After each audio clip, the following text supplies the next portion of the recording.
waiting on the sidelines for a long time. Now I'm finally getting in the game. It's about time. 'Cause this is my time. This is my time. The only thing I consider impossible is losing. I've been waiting on the sidelines for a long time. Now I'm finally getting in the game. It's about time. 'Cause this is my time.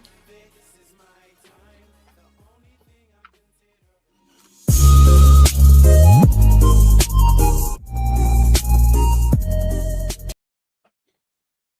What's up, ladies and gentlemen? Welcome back to TD Fans Talk, home of the real Miami Dolphin fans. Y'all hit that like button on your way in the building. Let your friends and family members know about the channel as well. Man, I hope everybody's doing well. Again, punch that like button. Shout out to Vivian. I see you. California, what's up? Scant Dollar in the house, y'all. Man, Marcus 305, Andres Negron, Flipside Fishing. Thank y'all for tuning in, man. Pay the GOAT, man. Pay the man. It's taking so long, right, Miami? What's taking so long? Get that man what his due. Get that man his money. It shouldn't be taking this long, Miami. Stop playing with Tua's cash, man. Give him what he deserves. All right. Y'all, I hit that like button. I'm just working on a few technical things on my side because I got a lot of things hooked up, some new stuff that I want to try. But in the process, I'm trying to make sure that it my camera and everything is able to process the speed. All right, TD Fraud Talk is here. He said the Dolphins would have signed Tua by now if they wanted to. You're confusing me, bro. You don't think the Dolphins want to sign Tua? Now I could see, I could see if I was representing the Dolphins, that would be a fair statement. The Dolphins don't want to sign him long term yet, and the yet is the key. But do you really like? You know what? I'm glad you said that because truth be told, a lot of people have been not bothering me, but they've been coming at me saying, "TD, you're wrong. They're not going to give him the contract." I just don't agree. I'm to be quite honest with you, I'm shocked how many people are like they're not giving him the contract, bro. I disagree. I don't even see, like, they've all already said this is what they're working on. So it's going to happen, in my opinion. Of course, I may be wrong, but I don't see this man not getting paid this offseason. I just don't see it. I don't. We're going to talk about some stuff because Omar Kelly floated something out there that was very interesting, in my opinion. And we're going to talk about it more. Not at all. If they wanted to, they would have other QBs that are wanted get signed before the beginning of the fourth year. Yeah, I understand what you're saying, but I think you're all for in this one. They're definitely going to pay this man, okay? I'm living in a world that they are, so I just don't see them not doing it. I would think the smart move would be playing on a fifth-year option, but it's not happening, okay? It's not going to happen, in my opinion. The homie Q in the building, he said, TD, talk about Tyreek's video training with Waddle and Tua. I was going to bring that up. I didn't get to finish it, but I did see the beginning. Him defending himself about Deion Sanders. But what I will say, that's what I want to see. I want to see Tua working with his main guys. And he was putting some work in with Tyreek and Waddle. That's what I want to see. And they're working on chemistry. They're working on, tendencies, what each of them like. That's what I want to see. Okay? That's what I want to see. Vivian said they look good. Tua leading. Those are the things where I kind of like back up from. they look good. Everybody look good. I can go to any roster in the NFL, whatever workout summer video they playing, it look good. As far as Tua leading, that's no longer an indication of leading for him. We know he can call a practice and get guys together. We know that. Tua's next level of showing his leadership has to be during the game in tough moments on the field and on the sideline. It's that simple. Tua's next step, last step, by the way. It's not the last step, but I don't think he can accomplish the very last step. So the last step before the last step is when you're down by 10 points, fourth quarter, when you're down by 20 in the third, are you going to be sitting on the sideline waiting on the offense to go back out? Or are you going to be up and down the sideline getting in your guys? I'm not talking about down by 3. We're in this, guys. We can do it. I'm not talking about up by 7. Let's keep our foot on the gas. Down by 10, down by 15, down by 20. Things looking grim. You yourself ain't playing great. How do you react? I don't want to see what I saw in that Kansas City Chiefs playoff game. You on the sideline freezing and Tyreek like, lean on me, lean on me. It's Tyreek's job too, by the way. But I need that from Tua. Not the front running version. Not the tied version. Not the down by less than 7 version.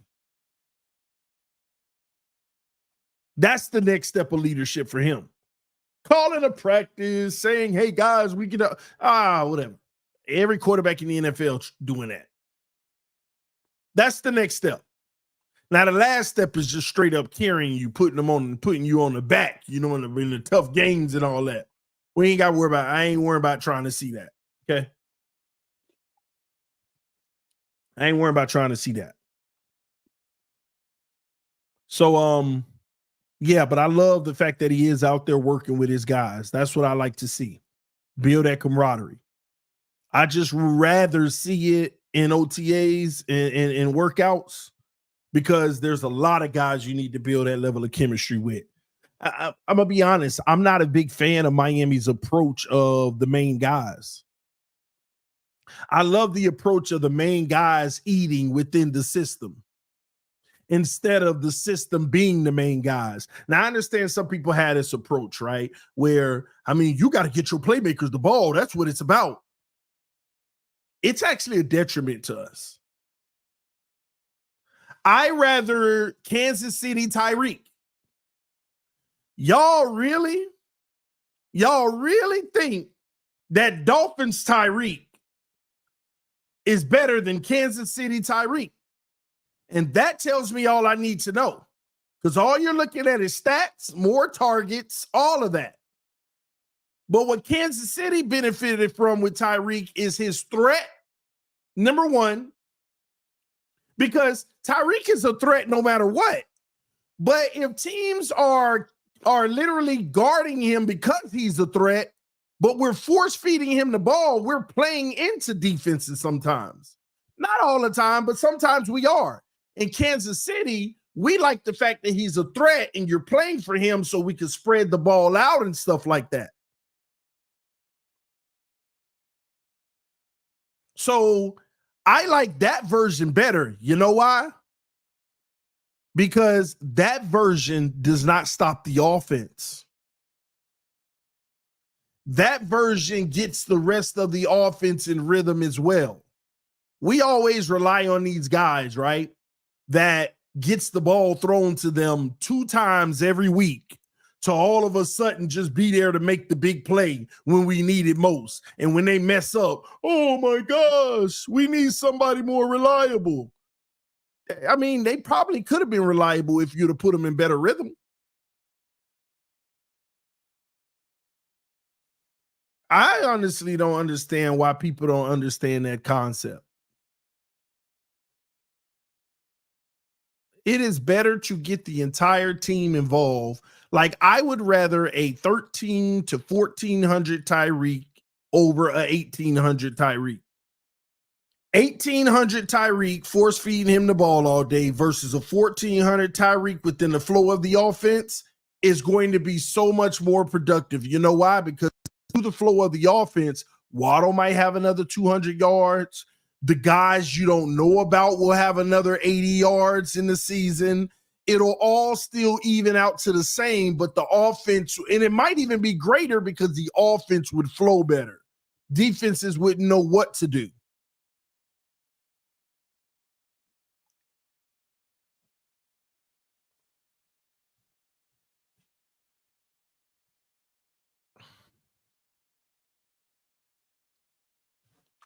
TD, I'm not going to lie. You still got to make that catch. This is professional, not AAU. Hey, I'm in agreement with you. But guess what? They didn't make the catch. So now we sit home suffering, crying about it. But was there something we could have done to give them a higher probability of making the catch? Yeah, give them more action, more reps, more game time flow. It makes players better. We all know this. It's just like the NBA. If I take 20 shots, I could get in the rhythm a few times. If I'm running up and down the court playing defense, passing the ball, and I take a shot with 2 minutes left in the whole game, it's my first shot. I still got to make it, but which one got the better probability? That's all I'm saying. That's all I'm saying. You still got to make these plays as a professional, but we're not going to sit here and act like professionals don't miss plays. We're not going to act like that. At least get them in a rhythm. At least get them used to catching the pass. That's why when those good teams play us and Tyreek ain't open, Waddle ain't open, we done seen on film everybody else open. And you wonder why we lose those games. Because they're going to get you off that first read. And when you got to hit those other guys, and here's another thing. Making it Tyreek and Waddle centric also hurts Tua. Because if he never has to come off of his first read, then that's why he's not as effective in the other reads. He might actually be great at it, but once again, since he doesn't try it much,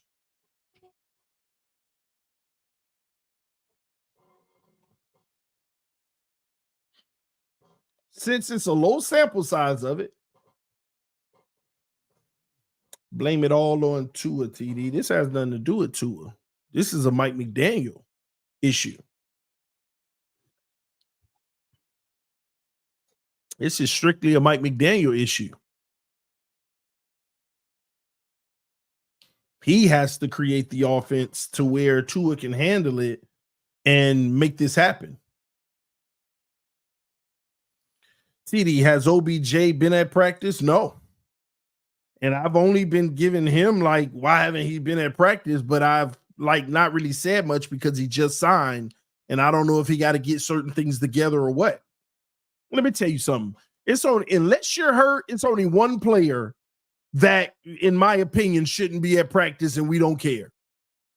There is only one player on this entire team that it's okay if he's not there. Matter of fact, we don't even want him there. Y'all know who I'm talking about. Put it in the chat.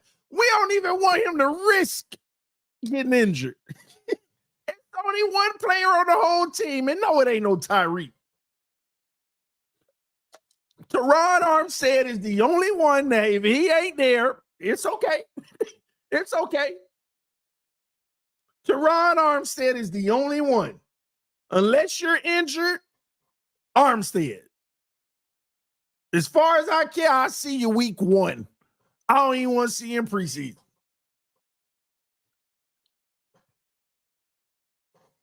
That's it.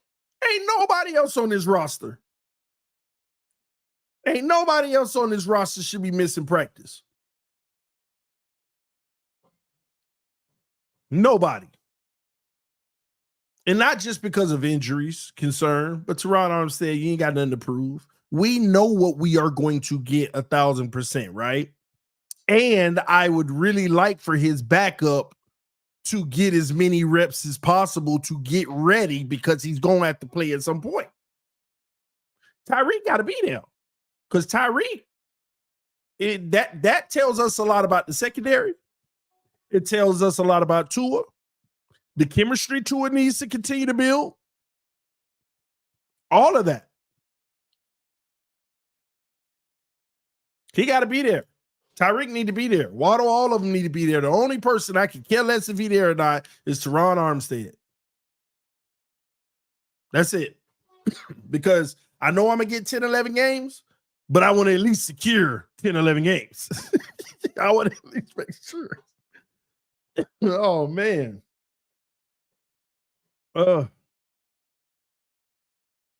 Yeah, man. If it means Armstead plays a healthy season for once, he can miss every practice for all I care. No. They ain't gonna happen. Listen, he can miss every practice, and I still don't see the whole season. Armstead be getting hurt in the games, just so you know. He don't get hurt in practice. He get hurt in them games. And listen, what you don't be realizing about Armstead, it be 3, 4, 5 injuries at once. Some of them seem chronic, like every year it's gonna flare up, and it is what it is. I'm going to play as hard as I can until it just hurt too much. So it's almost inevitable at this point. It is what it is. All right. But yes, I did want to go over something with y'all that I thought was interesting that Omar Kelly posed on Twitter. Yeah, he had posed something on Twitter that I thought was real interesting. And I want to ask you all, he said, would you sign Tua Tagovailoa to a contract that fully guarantees the quarterback $181 million, but pays him an average salary of $42 million a season in real money?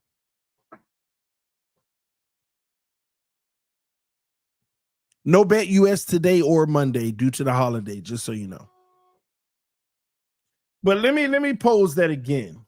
Would you pay Tua Tagovailoa a contract that would fully guarantee him $181 million, but pays him an average of $42 million a season in real money?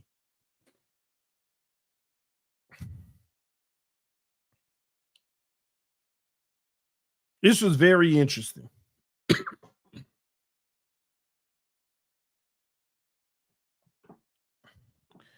I can give you my early answer, which is no.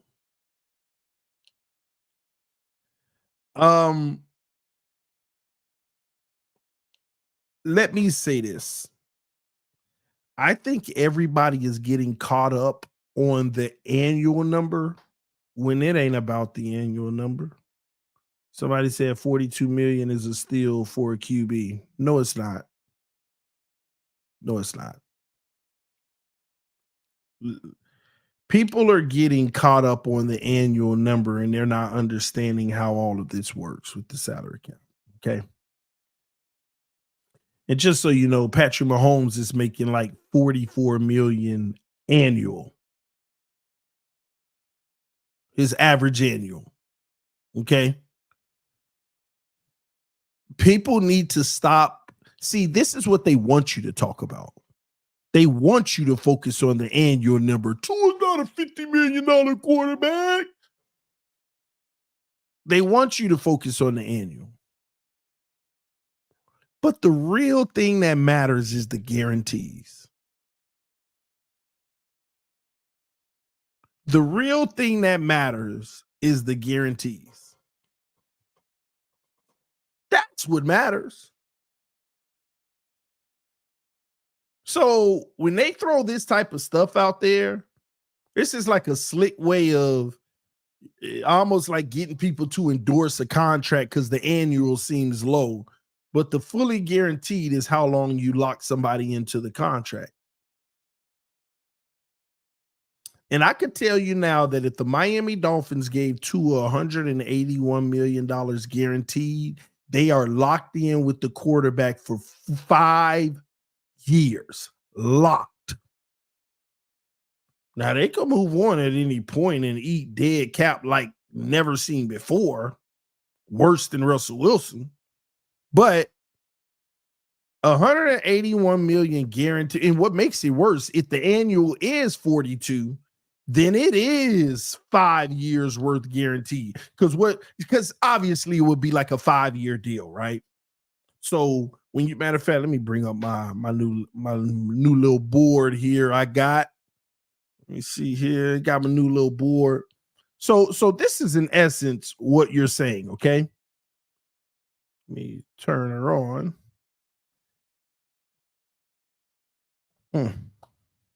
Well, I can get her to work.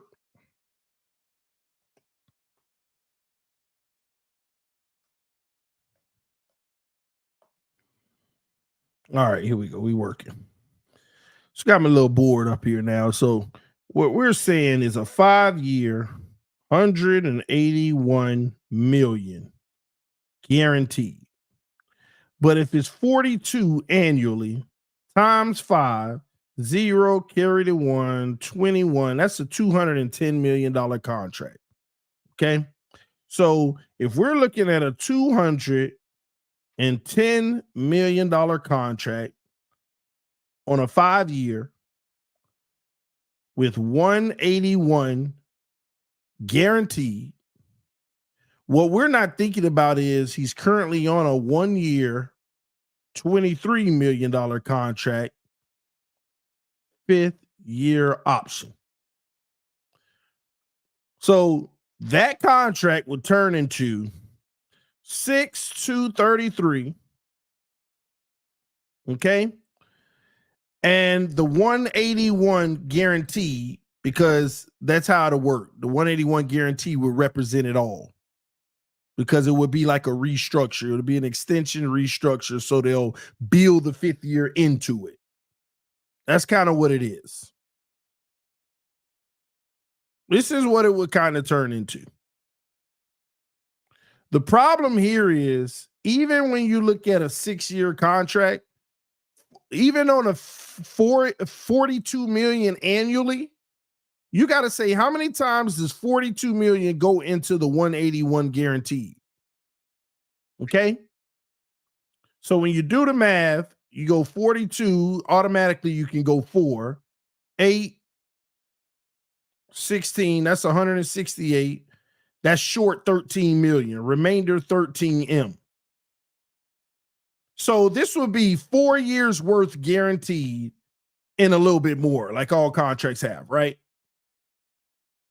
But again, here's what people don't understand in this situation on this 4-year guarantee, 4 years contract. How many times have you heard people say, if we extend Tua, we'll save money? Here's the problem. If it's 42 million annually in 2024, and this is all hypothetical, what I'm about to give you as far as the numbers, but I want to show you what's going to happen because a lot of people don't understand this, okay? In 2024, they might do something like a $10 million cap hit. In 25, they're going to try to save money. They're going to do like a $25 million cap hit. In 26, they're going to probably be like a $40 million cap hit, right? And here's the problem. This is what nobody thinks about with these contracts. They just think that, oh, it's only 4 years guaranteed. No, it depends on how they structure it.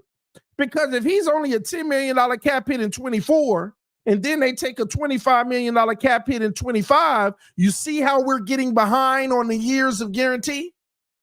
So 3 years have passed, and they've only given Tua $75 million. But they owe him 181. Do the math, people. 6-0. We still owe 106. That's still 2.5 years worth. That's still, so he's going to be on the books in 27 and 28. But in those years, here's what the cap hit's going to be. It's going to be like 59, and then they're going to be talking something crazy after that, like 65. Because remember, the contract is actually 210. That's just the guarantees. It's going to go past the guarantees if you play that 28 season. Your out will be in 2020, after 2027, going into 2028. This would be your potential out, and you're still going to have some dead cap. So that's how that typically works. So the reality is you would be locking him in for 4 and possibly 5 years. Now, that gives us a nice little window between here. 2024, 2025, that's Tyreek era and Ramsey and all those guys, they here. That helps us out. But then once we get to 2026, business decisions are being made. You know why? Because you got Waddle, Phillips, Holland, all their contracts over here. They got low cap hit. But they cap hit start to really hit in 2026. Oh, it's going to be hitting. So if Waddle getting 25 a year, and it might be 30, but say 25, he might only be a $7 million cap hit.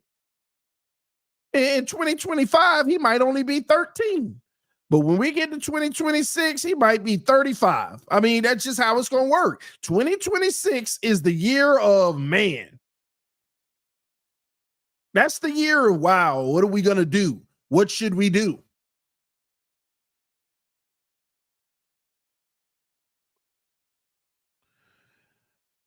So that's why it's see the guarantee. You're going to guarantee this man 4+ years by giving 181 million guaranteed if you were to do that.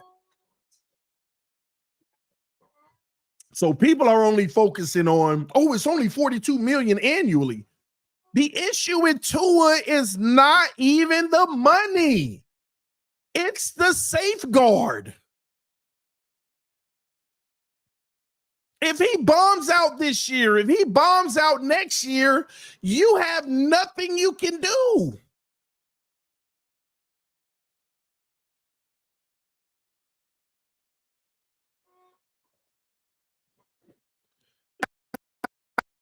If you want to give Tua a contract, Chris Greer, that rewards him right now because you believe in him, here's what I would do. I would give him a 3-year deal worth 100 and roughly $48 million, somewhere in that range. Some people are like, oh, you tripping. You tripping, bro. 3-year deal, 148. Let me put this up. 100 M guaranteed.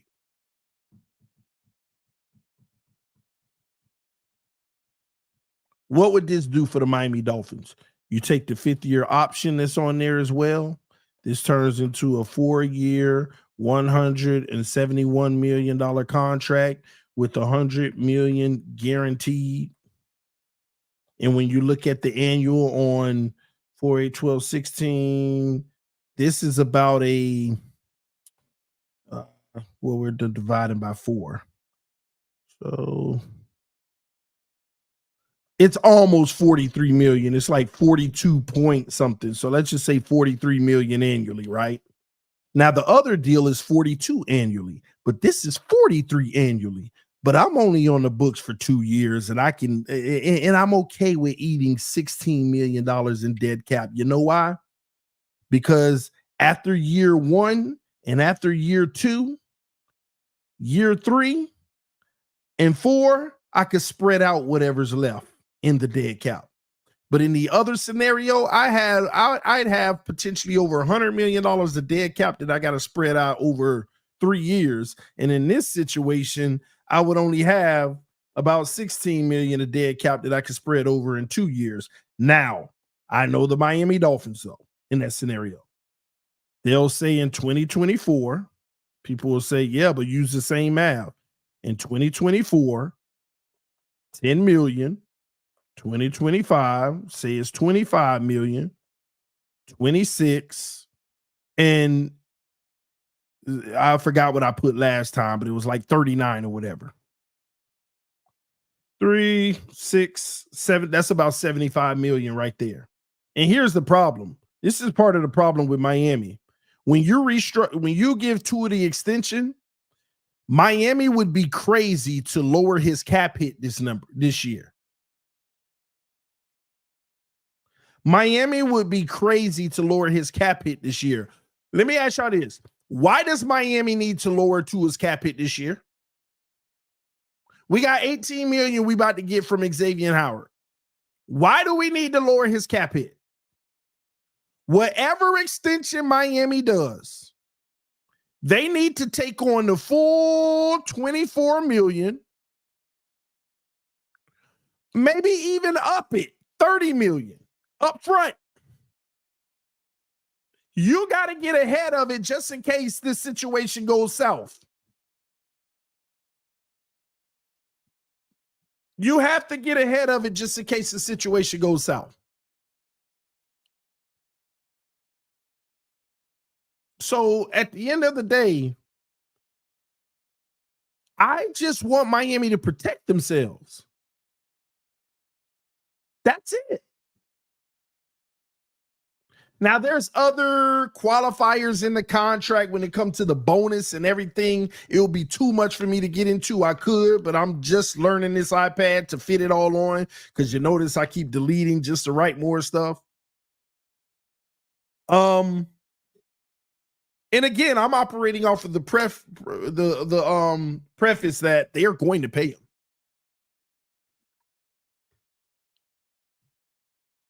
They're going to pay him.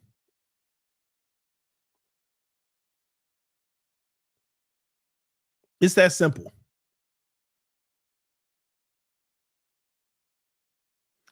Let me tell y'all something. I wouldn't even be tripping. I wouldn't even be tripping if the Miami Dolphins, I mean this, I wouldn't even be tripping if the Miami Dolphins said, Tua, we want to give you a 2-year, $100 million contract extension. 100 million guaranteed. My bad. 100 million guaranteed. Oh, I got a problem here. I don't know how to cancel the phone call.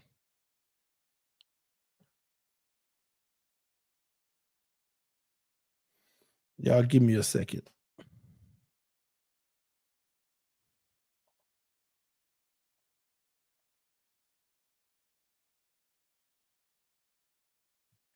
One moment.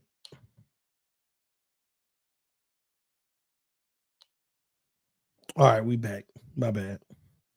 I wouldn't even be tripping if they did that, y'all. Because you add the 5th-year option, make it a 123, 100 million guaranteed. 3-year, 123 million guaranteed. So technically you got an annual of 41 million. But technically you're only guaranteed to see 2 years of it. The only guarantee you have is seeing 2 years of it. And I would front load the heck out of it.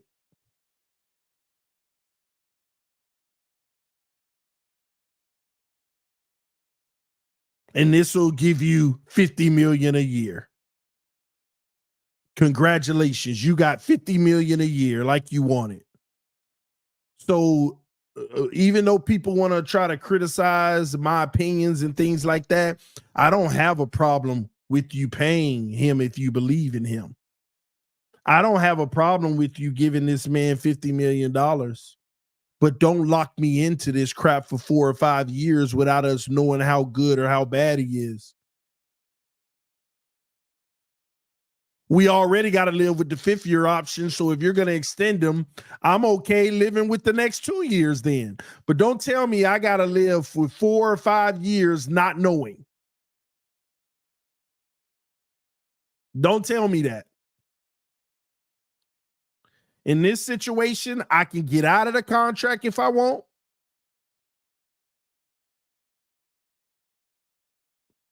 And in this situation, if he balls out this year, I could restructure it again and give him even a longer extension of it.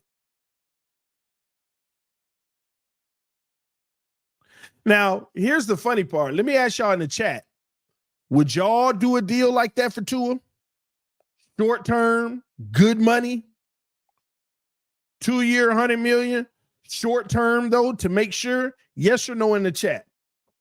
And then I'm gonna ask y'all another question after that. But give me your yeses or nos in the chat.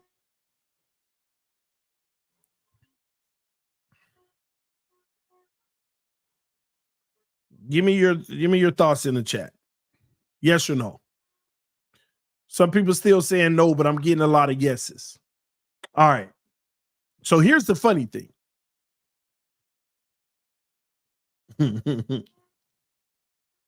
Here's the funny thing.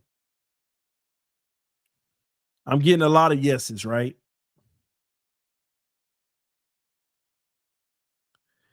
The reason why a lot of y'all switch from no to yes is because at least we're not hamstrung. At least we're not forced to keep him long term just in case he keeps bombing late in the season and he don't move the needle. That's why. But now I'm going to ask y'all a tough question. TD Fraud Talk, where is the cap space coming from, especially since Dolphins have other players to sign? That's the easy answer, and I'll answer that right after I make this point. I got you, bro. I'll answer literally next. But real quick, the funny thing is, you know the slap in the face about this deal? You know the ridiculousness about this deal, even though most of us would, yeah, let's do it. I'd do it. Yeah, let's do it. The ridiculous part about this deal, you can accomplish all the same things at a cheaper price by forcing him to play the 5th-year option and franchise tagging him up to twice. That's the crazy part about it. You can handle all of this by just franchise tagging him.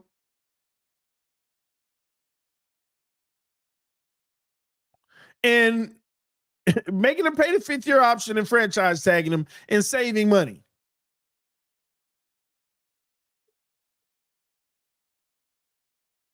Now, to answer the question about where are they going to get the cap space,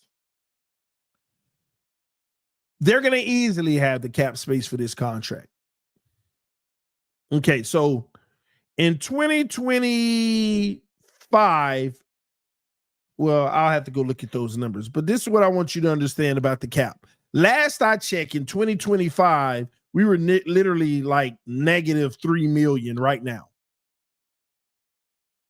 2025. Okay.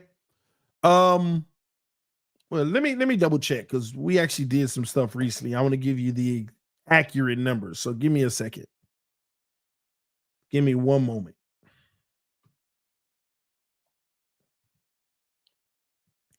Yeah, bear with me. And thanks for asking that, because this is a good time to even go into that conversation. All right.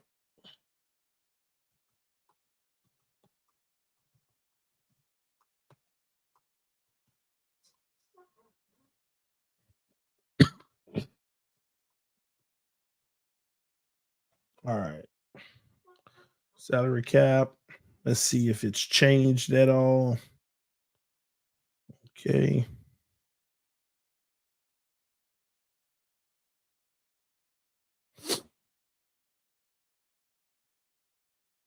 All right. So right now, top 51, we have $2 million. I'm trying to go to 2025.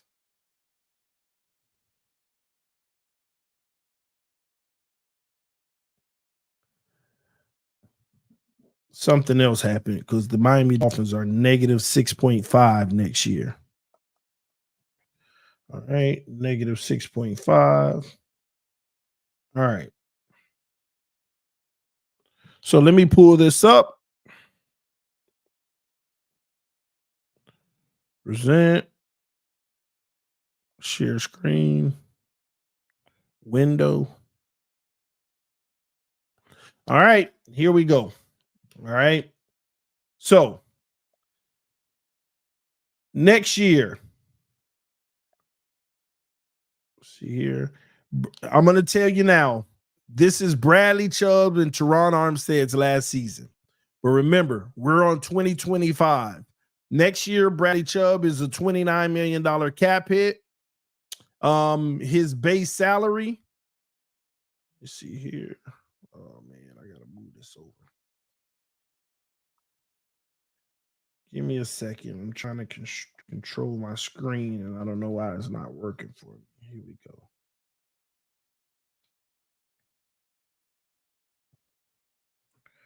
All right.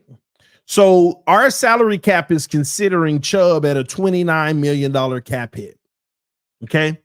So getting that, he's not going to be on this roster. But I'm trying to go to Bradley Chubb's. So I'm going to see how much money he would actually save us. It wouldn't be the full amount, just so you know.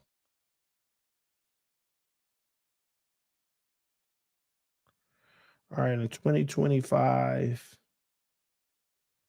all right, he would still be a $27 million dead cap. They got 1, 2, 3, 4 years to spread it out. So that's about 7 a year. We'll save roughly $22 million on Bradley Chubb next year. Okay. We'll save about 22 million. They're going to spread that dead cap out to about 7 million per year for the next 4 years, all the way to 2028.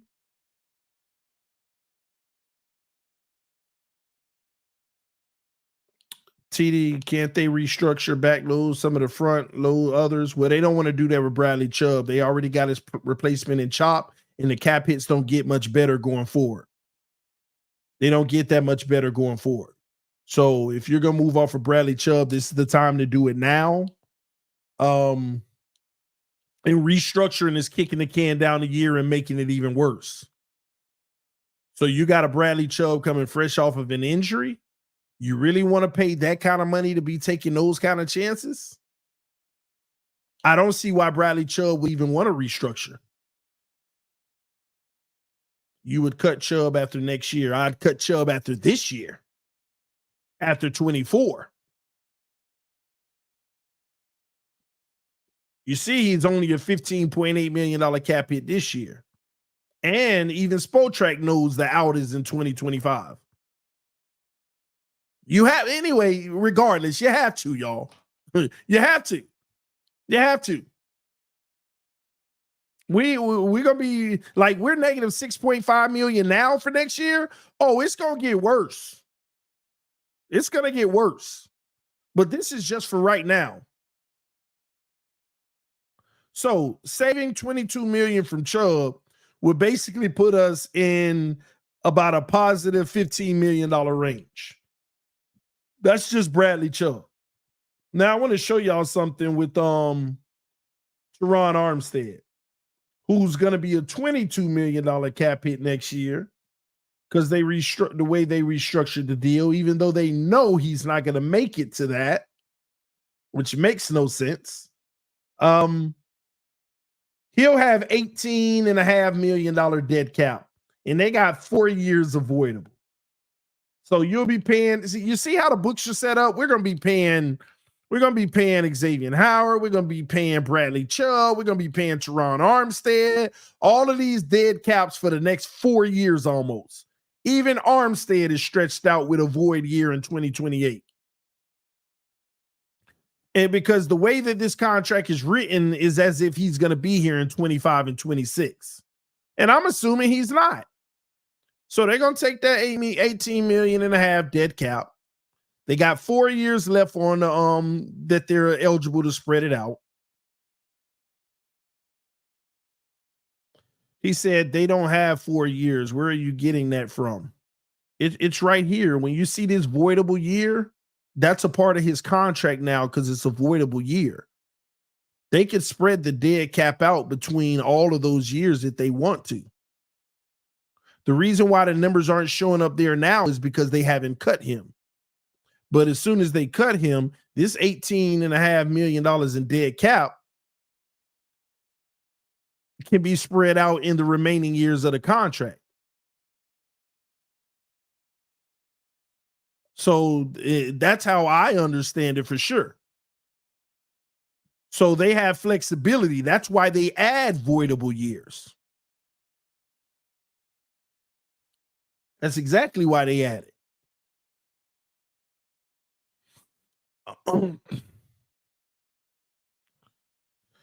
No, they can't. If that was the case, you'd see 9 or 10-year contracts with 7 voidable years. No. There is a cutoff. I think it is 2, if I'm not mistaken. 2 or 3 or something like that is how many voidable years you're actually able to use. From my understanding. Again, I'll do a little further research to lock it in and have that discussion on the channel, but this is from my understanding. But what I'm telling you is when they cut him, that's going to be spread out between 4 years. Now, if I'm wrong, just hypothetically say I'm wrong, then that means they only got 2 years to spread it out, which would give 9 and 9, which is really bad for us. But again, I think I'm right. You could spread it out into the voidable years. That's why you add the voidable years. Okay? Dead cap cannot be divided up past 2 years. Again, I'm going to do all the detailed research so that this channel is educated on the matter. I will. That way we don't have to worry about that issue. Okay? Now, mind you, I want you to think about this too. Dead cap can't be divided up past 2 years. Well, guess what? They're going to be front loaded if they cut them then in 25 and 26, which sucks for the team.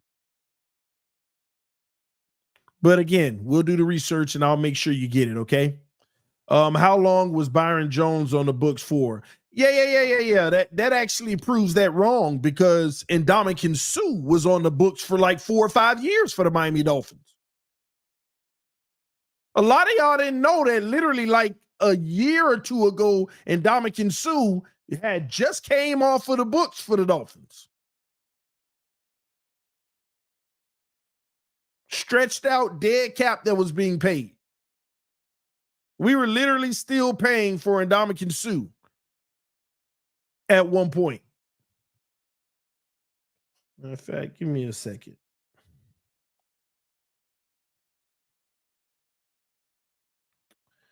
All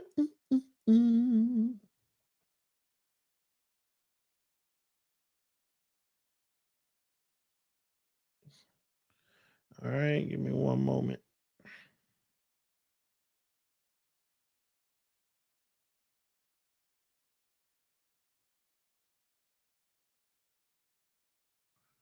BetUS.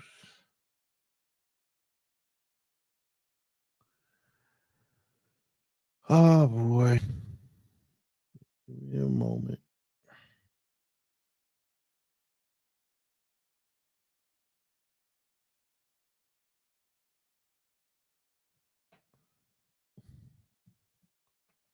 Why is this thing freezing on me?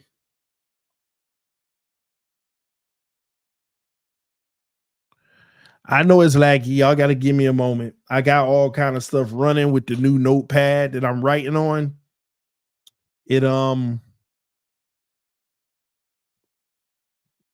It's maybe too much to handle, so I'm just closing out some windows. Give me a second.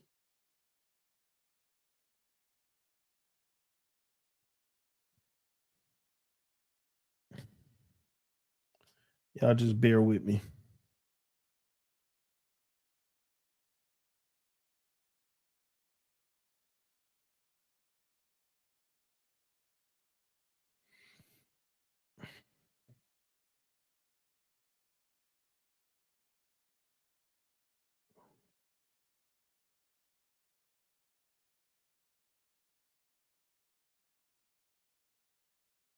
Mm.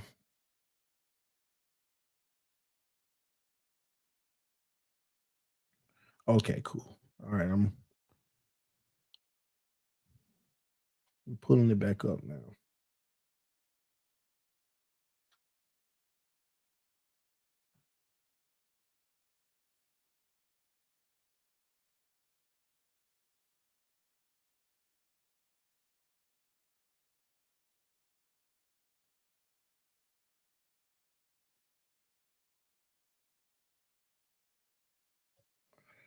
All right.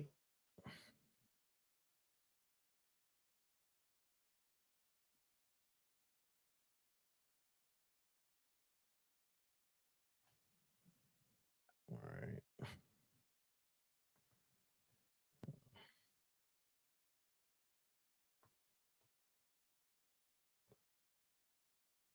Okay, thanks. All right. TDU using the right Tannehill internet. No, man, I've got all kind of stuff going.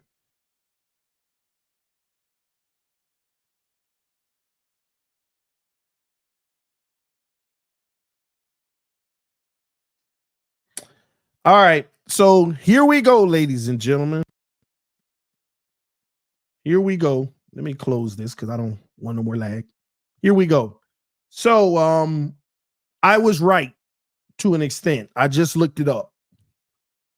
In the NFL, teams can add void years to the end of a player contract, which allows them to spread out a player's signing bonus, which is dead cap. Dead cap is only signing bonus money. Okay. Over more years than are left on the contract. Okay. Then for more years than are left on the contract. This can be done up to 5 years. So let's backtrack for a second. So TD Fraud Talk, it can be done up to 5 years, bro. And it is for the signing bonus. So I was correct. Armstead's money, if we cut him after this year, there's 2 years left and 2 void years. That dead cap will be divided into the 4 years. Like I said, that's how it works. Okay. So whoever said that in the chat, TDU spot on, you knew as well. So yeah, it's literally right here. NFL team can add void years to the end of a player's contract, which allows them to spread out a player's signing bonus over more years than are left on their contract. This can be done for up to 5 years. Void years are a way for teams to create salary cap space and operate above the limit by moving money into years when the salary cap may be more forgiving. So they're trying to move. So you know how people always say the salary cap going up. It ain't going up for the people that got all that dead cap. That's what they're doing. That counts towards the cap, not dead cap. What are you talking about? It obviously counts towards the cap. Once you cut the player, you determine the amount of dead cap. And in the case that we just saw, I think it was 18 million. There's 4 years left. So 18 divided by 4, 4.5 million. So for the next 4 years, there will be a $4.5 million cap hit for that player. That's how it works. So yeah, it counts towards the cap. It definitely counts towards the cap. But you divide it with the voidable years. So when people say, oh, the salary cap went up 20 million. Well, Armstead's going to take up 4.5 million of it. Bradley Chubb going to take up 5 million of it.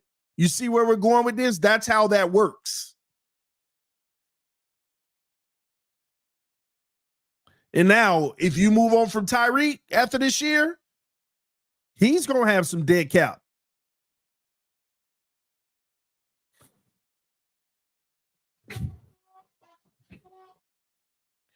Then explain why the Packers took a $99 million cap hit when they got rid of Rodgers. I got to go look at his contract. Did he have any voidable years? Because from my understanding, Aaron Rodgers was doing contracts like 2 years, $100 million, fully guaranteed, no voidables. And on top of it, a team can elect to take it up front if they want. If you want to pay it, they were paying Jordan Love pennies. If you were going to do it, that was the time to do it. But a $99 million cap hit in one season, now that's unprecedented. I didn't see them taking a $99 million cap hit last year. Now you make me want to look it up. Now I gotta look it up. Hopefully you're not just talking, bro.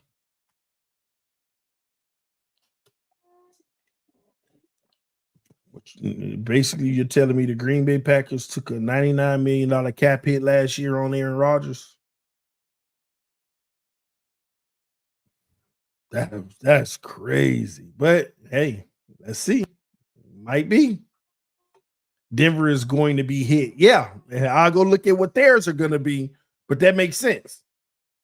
Well, not at the price that they're saying, though. Aaron Rodgers, like I thought, was a $40 million dead cap hit last year for the Green Bay Packers. $40 million.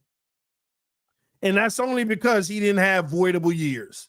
He was literally 1 year, that's the deal, 100% guaranteed. 2 year, 100. So you're wrong. You're actually wrong. $100 million. That doesn't even make sense. Because nobody has a $100 million contract in 1 year. So it's not even possible. The max a dead cap hit can be. Let me see here.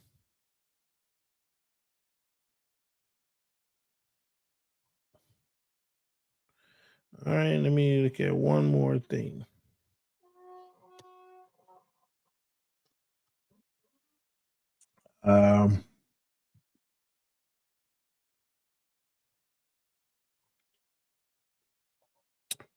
Y'all give me a second, though.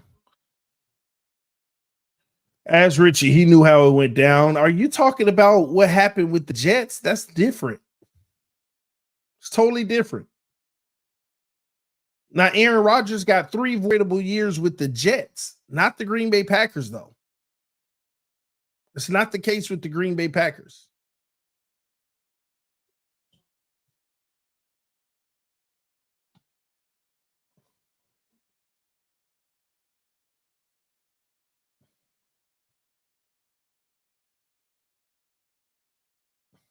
Yeah, you're off, bro. And then and they would have never had that large amount of dead cap anyway. Here's why. In 2022, Aaron Rodgers signed a 3-year, $150 million with Green Bay. He played that season. Okay? He actually played that season. He was traded to the Jets. So the Jets took on the contract in which he actually restructured again. So Green Bay was only on the hook for $40 million. Either way, you're wrong, bro. I understand, TD. I understand you made your name TD Fraud Talk. Maybe you're here just to make me out to be a fraud, but this time it failed. I'm here for the fraud moments. It keeps me honest. That's why I like you being around. It keeps me honest to check on stuff. But you're just wrong on this one, bro. The Green Bay Packers only had dead cap 1 year for Aaron Rodgers, and it was $40 million. Now, I want to look up Russell Wilson because even him, looking at that situation, you'd wonder how much dead cap that the Denver Broncos are going to have to eat. So let me pull that up.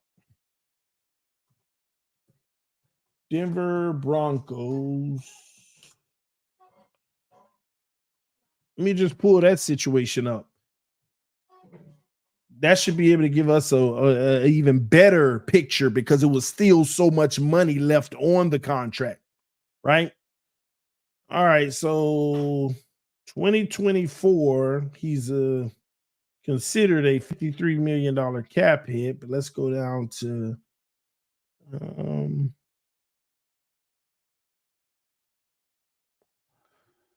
okay. Well, for some reason, they still got Russell on the roster, and it's probably not going to be updated until the season starts because they got him in red post June 1st. So it's not going to update until post June 1st because right now he's a $53 million cap hit for the Denver Broncos. Cap hit percentage. Yeah, he's going to be a post June 1st cut. So we probably won't get the updated numbers until after that. Yep. Because he's still on every year on the active roster. So they don't have the dead cap numbers rolled in yet.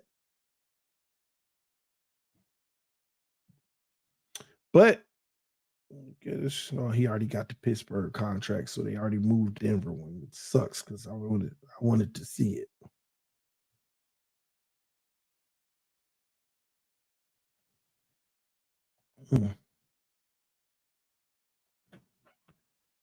Denver. Yeah, so it is what it is. We ain't gonna be able to see it right now. We got to wait to post June 1st to see the update. The Charger. Okay. Give me a second. All right. Anyway, I ain't gonna be much longer. Listen, I'm not opposed to Tua getting some money right now. I just think that it's a mistake by the Miami Dolphins trying to lock the team into multiple years, 5, 4, 5, even 6 years potentially. If you want to give them more money because you want to, make them happy, that's fine. Honestly, I don't even care if you don't. You can give them $50 million a year. You could give him 2 years, $100 million, $50 million guaranteed, but give us an out. You know what I mean? Give the team an out. Now, the original question was, where are we going to get this money from? If your reasoning for wanting to sign Tua on a long-term deal is just for immediate cap relief, then we're in trouble. We're working off of too much credit in Miami. We ain't pushing no debits in, all credits. And that's an issue. That just tells you the front office is operating backwards, not in a healthy way that can sustain the franchise long-term and allow you to pivot right away and still maintain success immediately after the pivot. The best bet for the Miami Dolphins is to 5th-year option franchise. No. See, this is the deal. This is what I keep trying to help people understand. The best idea for the Miami Dolphins is 5th-year option, period. 5th-year option. After the 5th-year option is over, if he balled out and he did something that proves that he can help carry this team in the future, pay him. I don't care if it's $55 a year. What's the harm in that?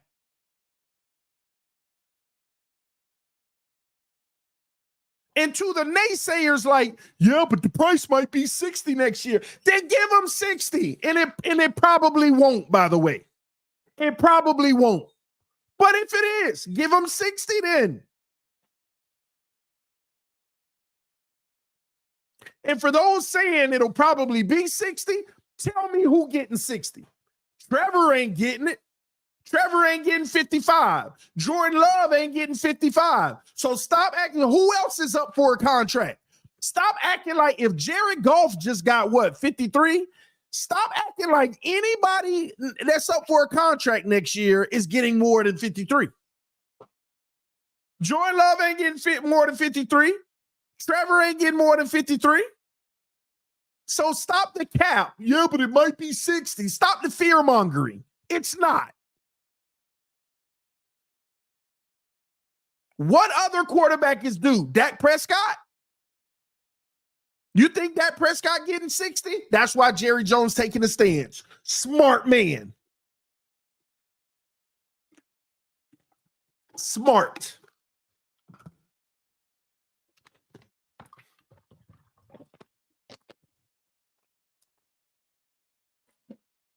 So stop the cap. Make him pay his fifth-year option. And if he balls out, hey, it's the cost of doing business. Here's your $55 million. The truth is, why are some people scared of that? That's all it is. They like, no, give him his money now. He got to get it now. Like some people are so scared that they're like, man, I hope he takes less. Like even if they offer 40, just take it to him. Why do you think people are even scared and nervous about it? Why do you think people would rather the Miami Dolphins making him play his fifth year? See, this ain't got nothing to do with but we don't want to get caught with the price going up. This ain't got nothing to do with that. Y'all lying to people. This ain't got nothing to do with, but if you don't do it now, it might be 60 next year. And if you franchise them, it might be 70. Stop. Stop the cap. It's not why you worrying about it.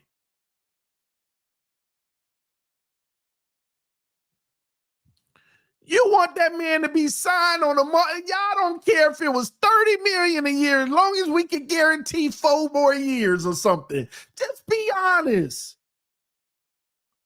Be honest. You just want to see Tua in the NFL as long as you can. Nothing's wrong with that, but be honest about it. Be honest. This ain't got nothing to do with you don't want the market to get out of control and then it costs us more than y'all don't care about money. If you cared about money, you wouldn't be out here screaming 50.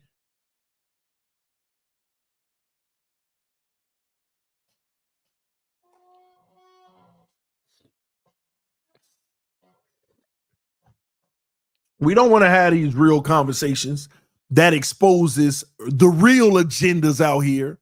You know, I'm the one accused of having an agenda. What agenda can I have? What agenda? My agenda is hating on Tua is what they say. You think I'm going to stop anything?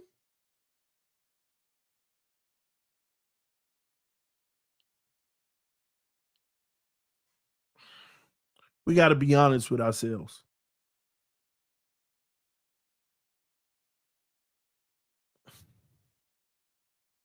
We got to be honest with ourselves.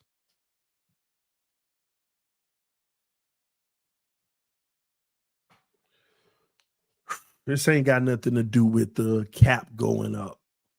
Y'all just want the man on a long-term deal. But you also want it to be like you want your cake and eat it too.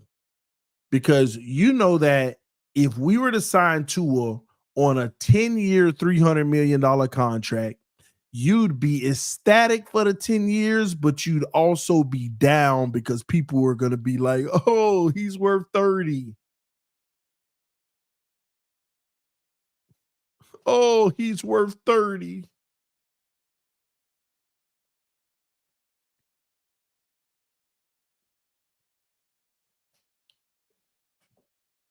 I'd probably believe in him if he was getting paid 30 because we'd at least be able to keep trying to figure out the nucleus around him at 30.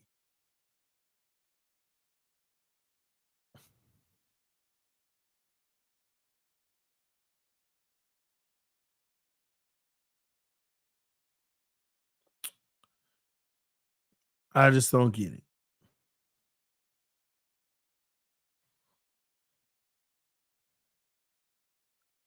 I don't get it.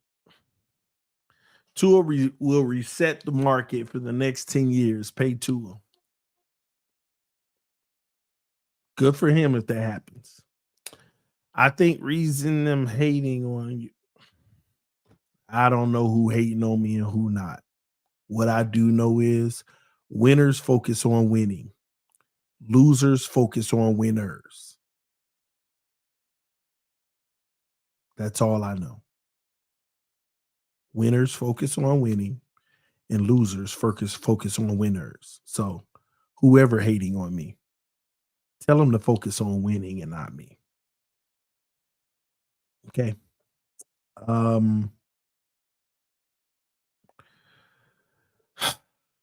What they do, TD.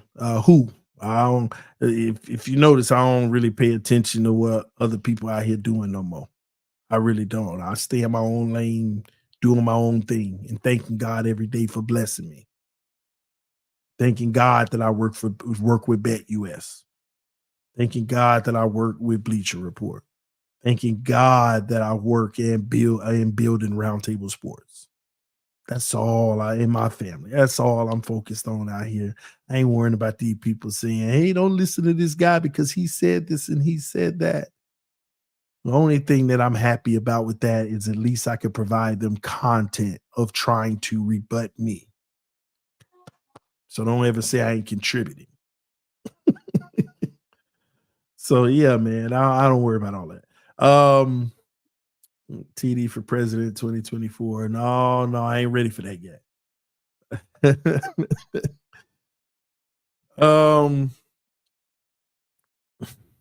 Your team trash, son. You blessed for sure, but your team trash. Lowski, you ran last night. Lowski. Oh, is that last night? Or Wednesday night? You ran, Lowski. You ran. You didn't show up to the round table. Talk about it. Y'all ain't send me the link. We sent it. You ran, bro, but it's okay. It's okay. It's all good, man. Do your thing, TD. Salute to you, AB. That's all I could do because I do it better than anybody else. That's the one thing you will always see TD do is himself because nobody can do it better than me. Nobody can be me better than me. Don't worry about all these other people, man.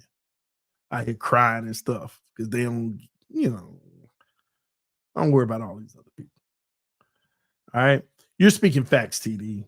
They're not ready for that conversation, but sign Waddle, Holland contract and sign Reisner, Simmons, Campbell, and made Tua play on the 5th-year option.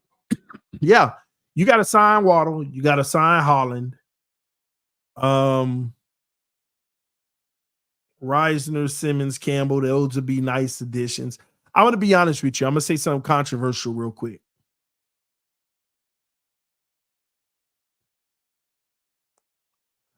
I would tag Holland. I would have to look at the price, but I would tag Holland. I know we love Holland, but I would want I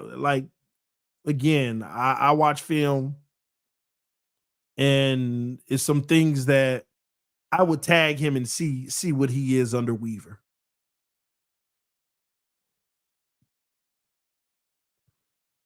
And when I say tag him, it doesn't mean he's going to play on it. I guess what I'm saying to you is I'm going to be willing to tag him. So what that means is I'm going to make him play his 4th season. And next year I have no rights other than tagging him. So if I want to do a long-term deal, I'll tag him and get the deal done. But I'm not going to do a deal this offseason.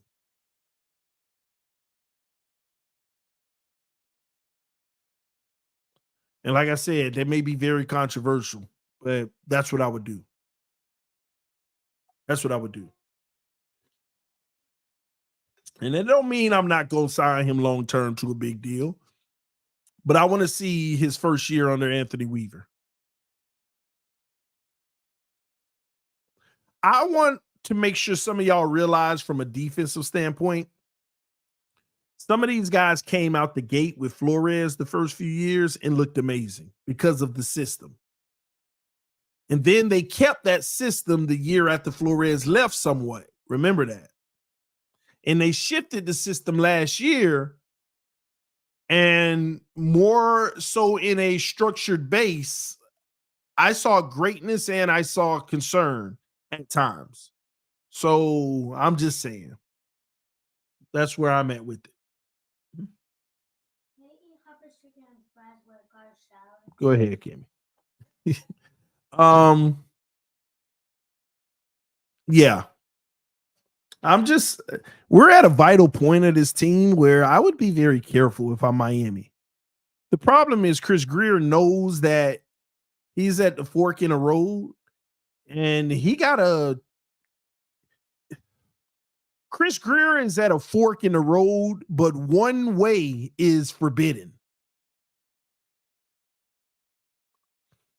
So it's not really a fork in the road. It's a road that he got to go down because the alternate route is shut down. What do I mean by that? Chris Greer could actually get out of this whole situation safely after this year by doing nothing. What do I mean? Don't sign nobody. And don't restructure anyone.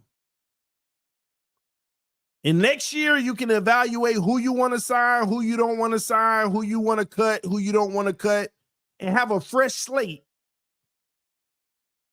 and see how you want to build, continue to build a team. But all of those things are going to rely on what your quarterback gives you this year, what Holland gives you this year, what Jalen Phillips does this year. All of these things matter because all it takes is getting one of them wrong, and you're about to waste 3 to 4 years of a career of many players. Like hypothetically, y'all. Let's just hypothetically say that Tua gets a 5-year big contract and it's 180 guaranteed for real, and we know that we're locked down for the next 4 years. And even if after 4 years you cut them, you're dealing with dead cap. So you know you're locked down for 4 years, right? We go into this season, we win 7 games, and it ain't because of injury, because we got better opponents, and he's starting to be roller coaster up and down.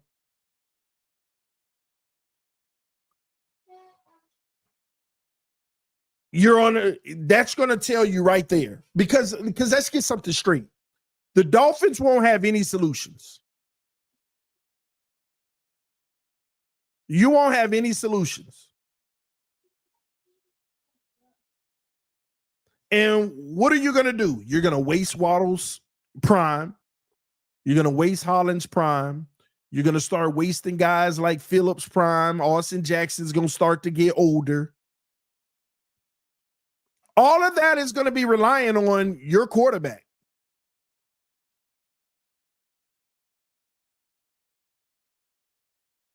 All of them. Hey, anybody that's muting TD Fraud Talk, be careful. The only thing that people need to be muted for is disrespect. Just FYI. If he not being disrespectful, he just disagreeing and telling me I'm wrong. Nothing wrong with that. Nothing at all. Insults, disrespect, and stuff like that. We try to make sure that's not a place in the chat. So if that's not happening, let's stay from that. All right. But anyway, that's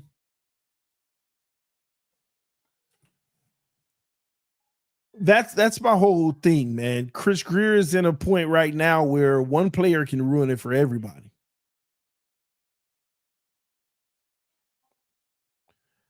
And it's crazy how we're not going to go forward making sure that guy is the guy before we actually lock him in.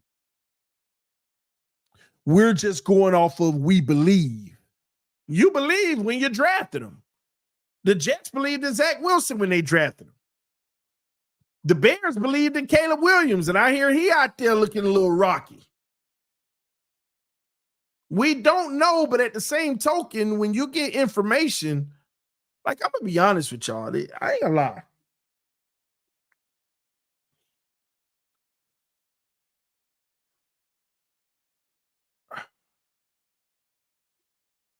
I ain't gonna lie.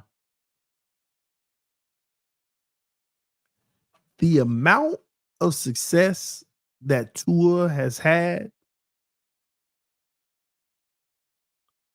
it's baffling to me that we're even having a conversation about paying him right now.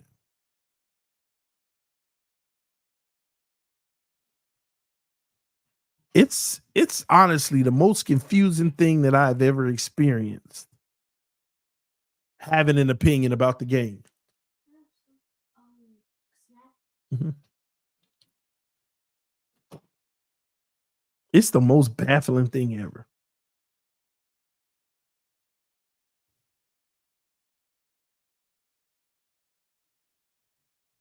I don't understand it. And it's crazy because Tua can throw the rock.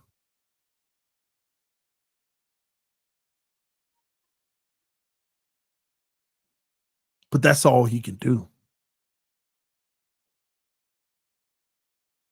Sometimes, and he can't even throw it hard enough. That's part of the issue, his arm strength too.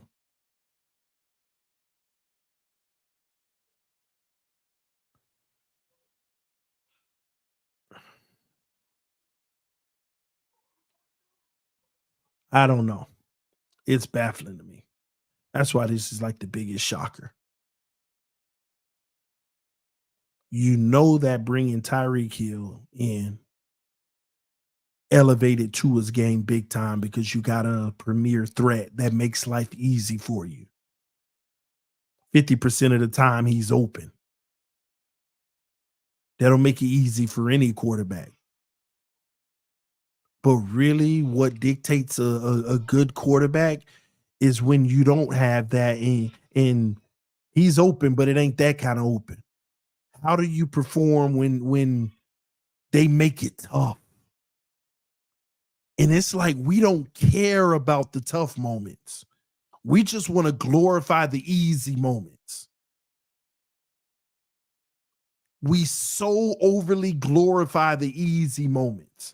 The games where everybody's wide open, where Waddle's catching a ball and nobody's within 8 feet around him, where Tyreek is catching a ball, beautiful pass, but he blew his man out. And I explained this since Tua's rookie year. This is why I'm always critical about the nitpicking, right?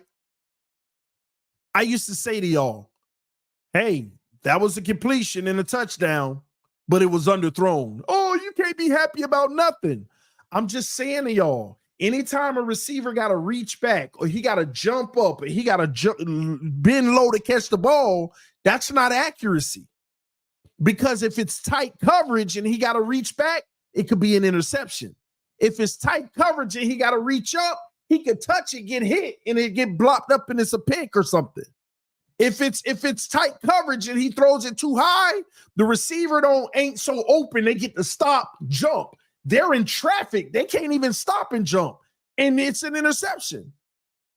You notice some of Tua's interception, he like throws over the guy and it go right to the safety, or the spots and all of that stuff.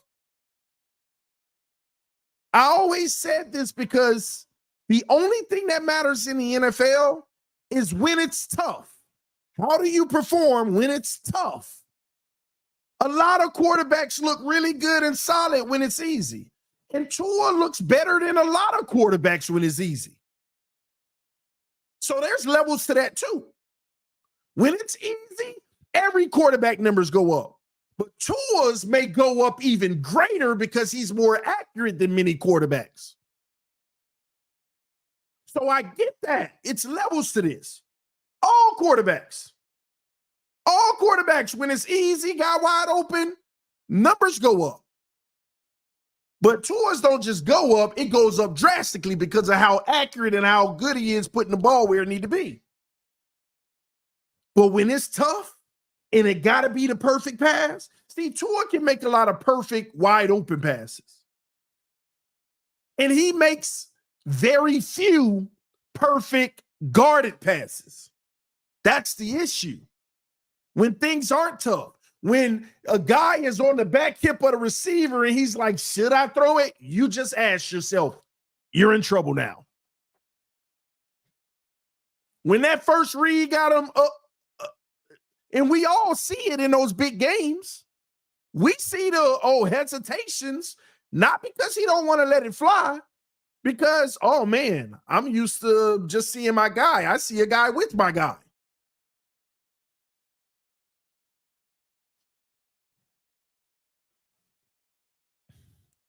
How do you perform in those moments?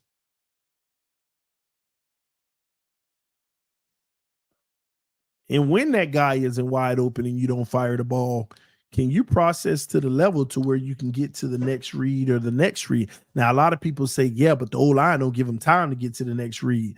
Man, every time we break down a play where that first read isn't there, more times than none, he actually be having time back there. It's a lot of plays he ain't got much time, but the ball gone. It's something about when he do get time and they take away the first read, he don't process it right. And I think at this point, nobody's denying his flaws, right? No, but well, people just don't want to talk about him, and that's a good way of not acknowledging him. But I think deep down, nobody's disregarding the fact that he does have some problems, right? And all I try to tell people is this. All I try to tell people is this. You have to put a heavier weight on when things are not perfect to evaluate a quarterback. You have to put a heavier evaluation weight, your conclusion of the person when things aren't going well. How do you perform when things are off script, when things just like somebody didn't do their job? Because that's all that matters in the playoffs. That's all that matters. You got quarterbacks out here playing perfect games nearly and losing because the other quarterback also played a perfect game, but in those impossible moments, they made a play. And we're talking about two quarterbacks playing almost perfect games.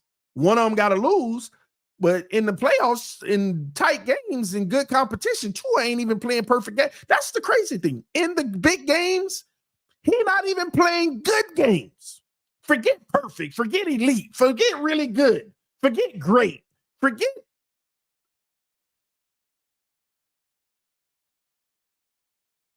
It's not even average. Or it's average. I don't. So, and we're having a conversation about a big long-term extension. I guess we may be saying, well, if Tannehill did, we should do for Tua. That ain't fair. Because we don't want to learn lessons.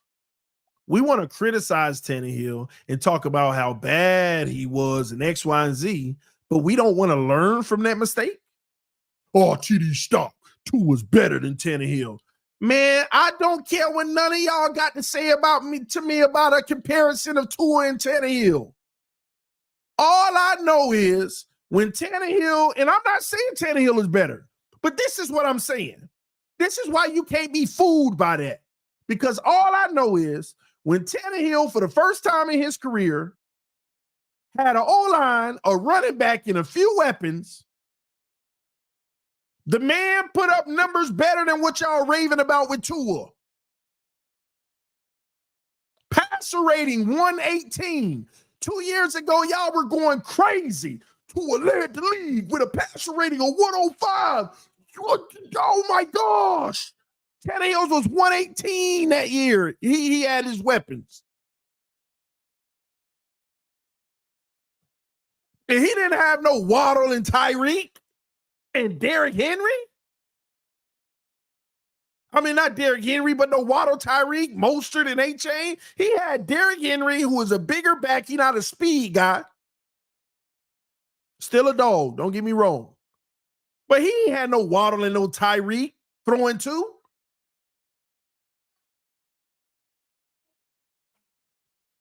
And again, This ain't to argue with nobody and make it seem like Tannehill's better. I don't care about the argument. I'll just not to argue say Tua's better. But you still can't be fooled by it. Because everybody knows Tannehill sat in the pocket in Tennessee and did his job and just delivered the football. Because what a lot of y'all don't realize is Tannehill has actually become one of the most accurate quarterbacks in the NFL. But he never developed pocket presence. He always takes chances. See, Tannehill's interceptions aren't misfires. They ain't even misreads. It's ridiculous gambles. Just let me stick it in there. Nope. Oh, they got me.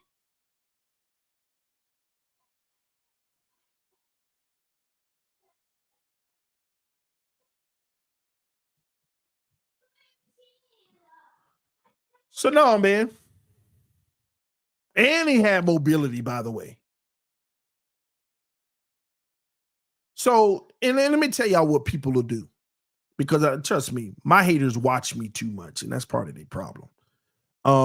They'll take something like this and they'll be like, and you're talking about a guy who's still trying to make Tannehill out to be better than Tua. That's what they'll be out here saying to convince their people to hate me. It's like they're on a mission to just convince people to hate me so that they can keep their people. I want you to have 50 times more people than me so you can leave me alone. But anyway, listen. This is the argument people make, okay, about the whole Tannehill thing. Because they want to deflect from the fact of the matter. So I'm saying this to say this to y'all. Stick with the facts. We need to learn from Tannehill. Tannehill never moved the needle. What was around him allowed him to be a part of the needle. And he could do his job for you.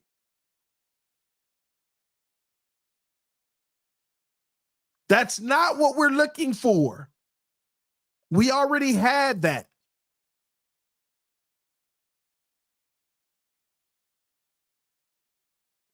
We already had it.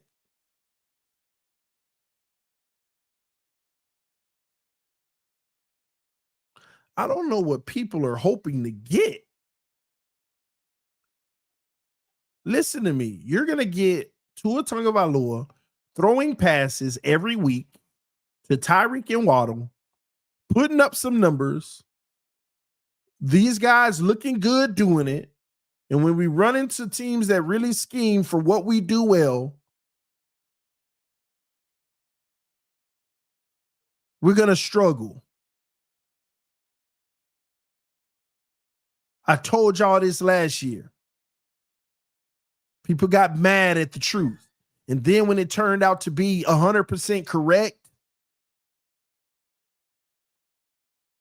and I don't say this because I want it to happen. I say it because what are we doing to change this? Y'all keep thinking like every year we going over some new quarterback makeover, or we're doing this with jiu-jitsu, we're training with this, we're trying that, we're trying it, we're trying. I ain't never seen somebody try so much stuff. Like we ain't doing something consistently and keep doing it to get better. We're like, all right, that ain't really doing it. Let's do this. All right, that ain't really, I mean, it helped a little, but until they figured it out. So let's do that. Like, CB83 said, always getting better. What are another narrative? Is he getting better? I'm telling y'all. Listen to me, people. Listen to me. Listen to me, people. Statistically, the numbers are getting better. Well, someone would say he regressed this year than last year, even though the passing yards went up, right? But statistically, the numbers got better, right? But don't think that the player got better. And let me explain that to you. For those who don't understand simple math and what Mike McDaniel told you when he first came in, okay? So for the people that need to help with the simple math portion of it, here we go. And those who don't need help but want to hear my explanation, here you go. Let's use practical life something.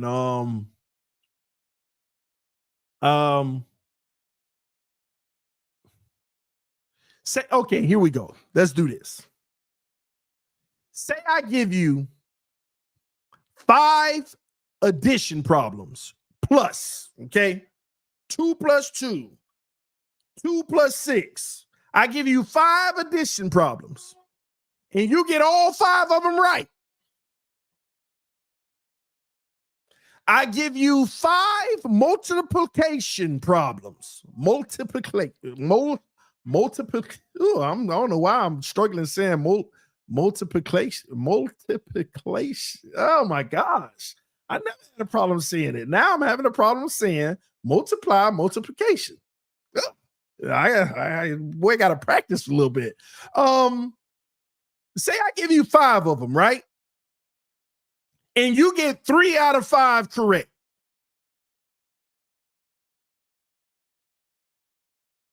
Three out of 5 multiplication problems. 3 out of 5 multiplication problems. And now you're an 80% guy.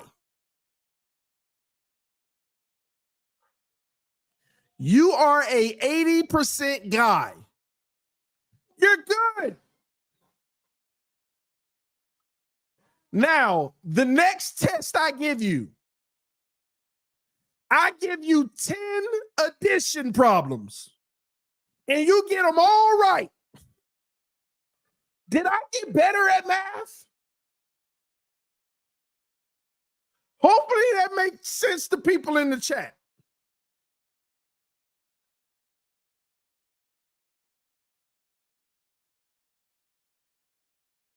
Hopefully that makes sense to people in the chat. 5 addition questions at 100%, 5 multiplication questions at 60%. You already look good at 80%. But in the next test I give you 10 addition questions and you get them all right.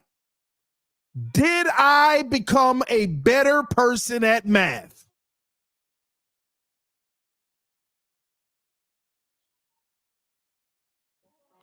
This is what people don't understand. And Mike McDaniel told you he was going to come do that. Tua hasn't gotten better. Getting better is improving the things you struggle in. Getting better is not staying the same in the things you do well just because you do them more.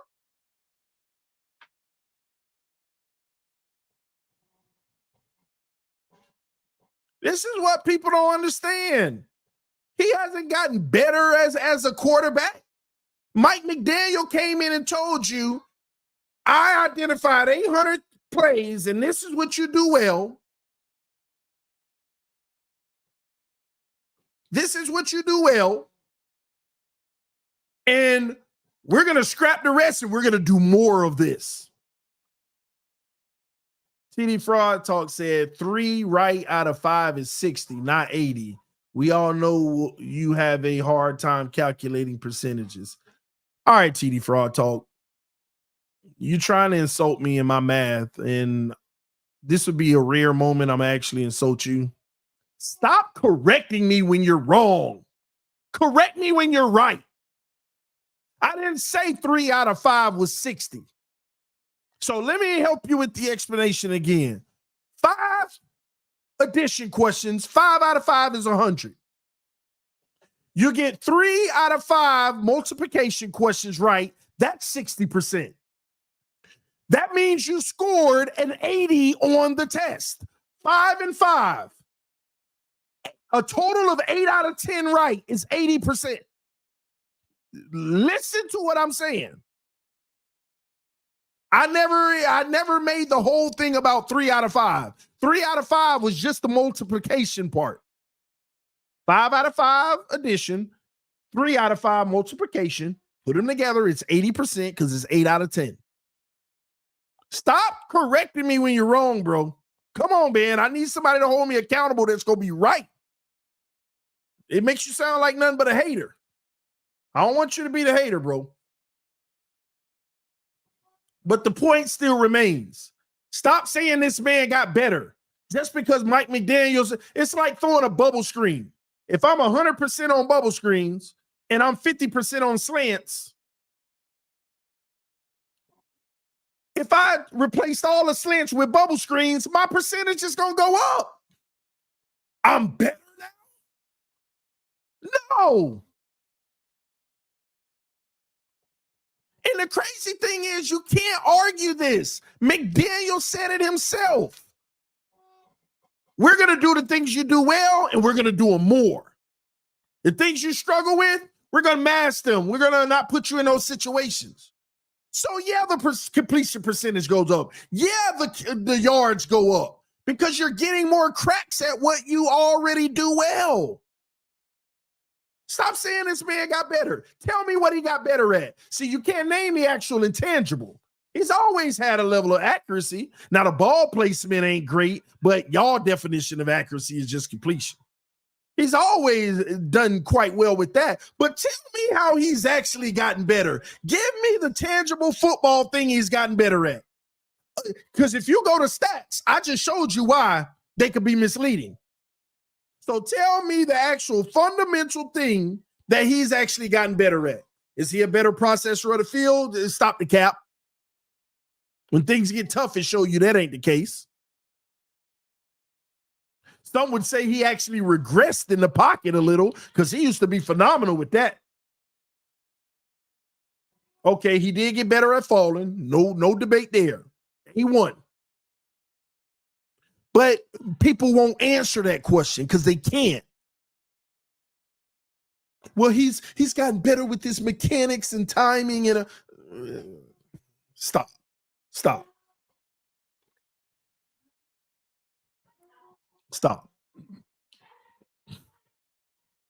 But nobody can answer that question though. And if you look in the chat, because we always have people that naysayers that go against the things that I say, name the thing then. I know you're being sarcastic. Name the thing. Aaron Jones said TD's videos always regress to hating on Tua. Then Aaron, you help us out. Name it. Name it. And if you can't name it, you're further proof. Facts are now hate. Only when you don't like him.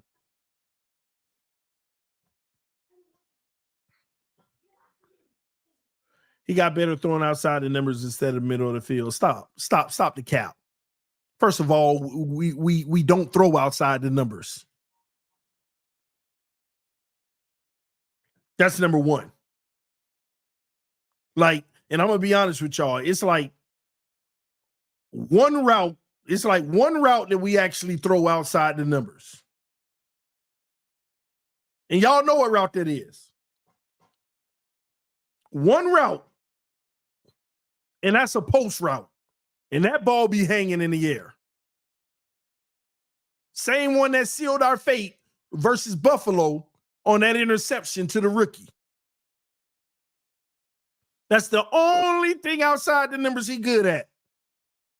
And that's because post routes allow him, if the safety stand put, it allows him that weak arm strength that allows time for the ball to get there.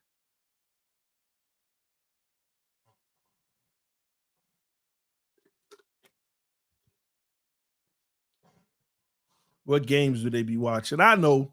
I don't remember the last time I seen a Miami Dolphin wide receiver on the outside run a comeback route. That's when I knew we got a gimmick, and that ain't good. Every team in the NFL got some type of comeback. Like real talk. You tell me what team you know don't run, the outside receiver don't run a comeback route on the outside for about 7 to 10, 12 yards.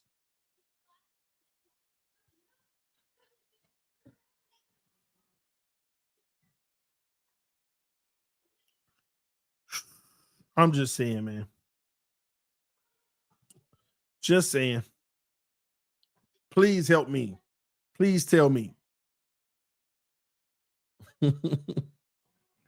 Comebacks don't produce yards at the catch.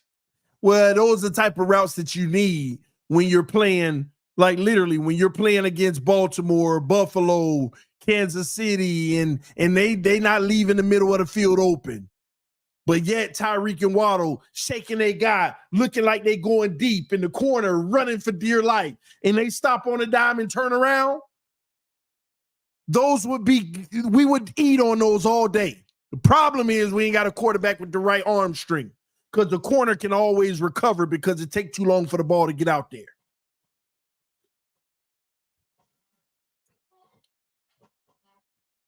Just saying. OBJ there for that now.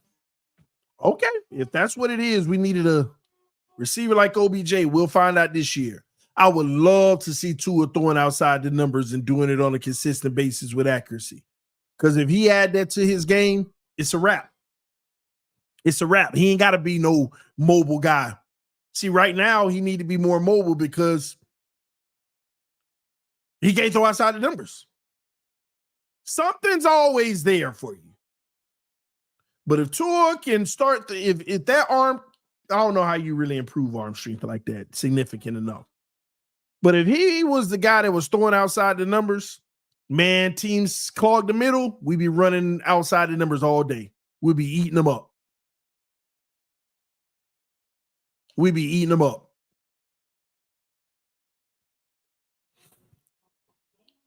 On a consistent basis, that is. But we be eating, man. I don't know who would stop us. I don't know who would stop us. You know, teams don't even play the outside for Miami, right? They stay where they are and shade you to allow outside. The only thing they get beat with is outside over the top. That's your quarterback heave. But teams don't even really play the outside like that.